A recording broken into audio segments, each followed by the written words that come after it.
My name is Kanny. I'm a linguistics and anthropology double major with a minor in American Sign Language and Deaf Culture.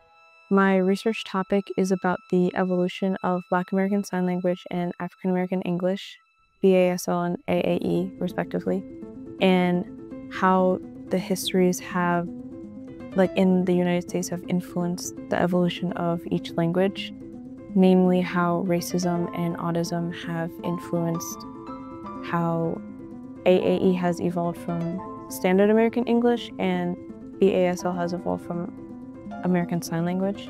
I took a few ASL classes last semester and the semester before, and we got to this topic about language variation, and Black American Sign Language was one of the topics, and I thought it was really interesting how there's a whole different dialect of ASL.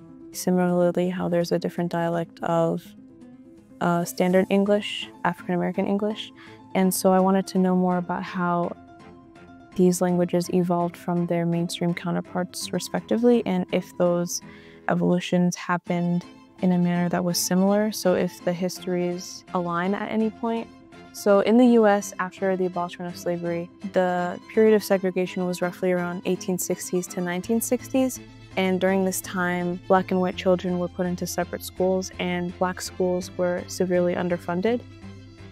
Also during this time was the Milan Conference, which was signed in 1880, which banned manual language, so sign languages, from all schools in the United States and Europe. But because Black schools were underfunded and the government wasn't really paying as much attention to them, the rules regarding these weren't as strict, so Black students were still able to learn sign language while their white counterparts had to learn oral language, as sign language was seen as inferior to spoken languages. So Black students who were deaf were still able to learn sign language while their white counterparts were not. This is also why today we see BASL is a lot closer to the citation form of signing, as white students were not able to have that formal education of signing, which I think is really interesting. Working with UCHI has been very helpful for my studies. I have an office in the library to help me do my research. It's very convenient as it is in the library, so I can go around the library and use any resource that I need.